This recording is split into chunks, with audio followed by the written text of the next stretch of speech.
I think the jazz audience is changing, but that's not new.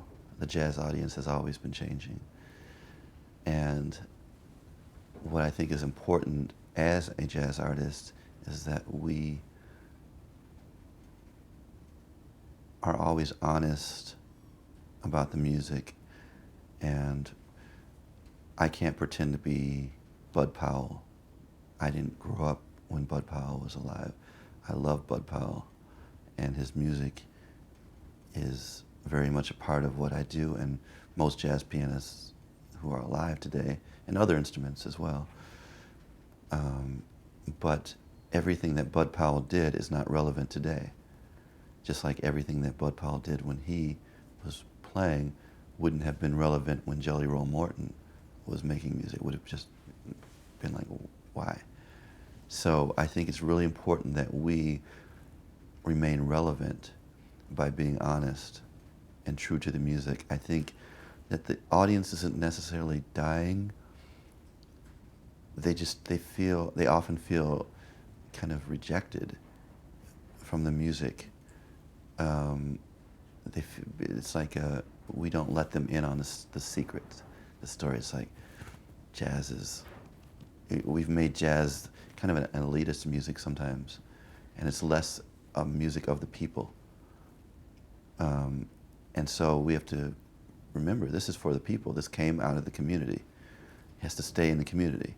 Yes, we can do big concerts and big festivals for thousands of people, and that's great. And people can pay these high ticket prices to go see great jazz musicians, but it's still music of the people. And if we want the people to come, we have to include them, and make this music relevant. The sounds that we're hearing today, we've got the internet, we've got the cars sound different. You know, we don't hear trains as much as they used to in the 40s and 50s. So why should the music sound like trains as much? We hear airplanes, we hear, there are different sounds, just the sound of life. The way we speak is different than the way people spoke. The words we use, the rhythm of our speaking is different. And when you listen to jazz musicians, you can hear rhythm in the way they speak. And you hear the same rhythms in the way they play.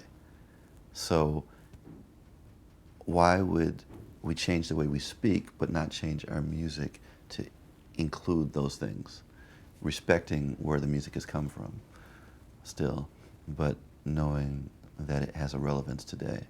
And I think that if we're able to do that, and that's a challenge, because as the young jazz musicians today have much more history than even when I was young, and I had so much more than when Bud Powell and everyone that came before us. There's more and more history to learn before you feel like you can move out and move the music forward. So it's a daunting task, but I think it's what it is. That's what the music calls for. And I think that's the only way that we can continue to grow our audience, whether it's in Asia or in the United States or Europe. Europe has an interesting culture because a lot of times you can play in the smallest little town in Europe and you'll get a great audience, because even if they're not jazz fans, just because their history of loving the arts in general. Oh, this is artistic. I want to experience it. Whether it's ballet or classical music or a jazz trio or whatever it is. This is what's going on. I'm going to go enrich my life. And that's not been it's not the same in the United States.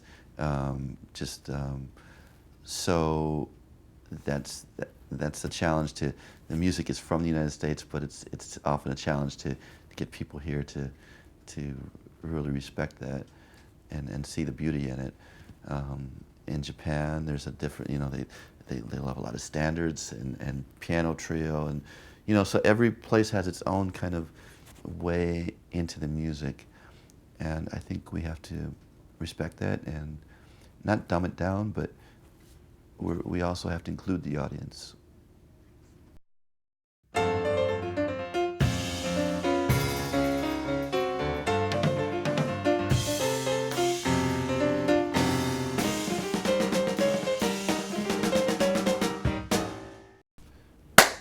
Xavier Davis.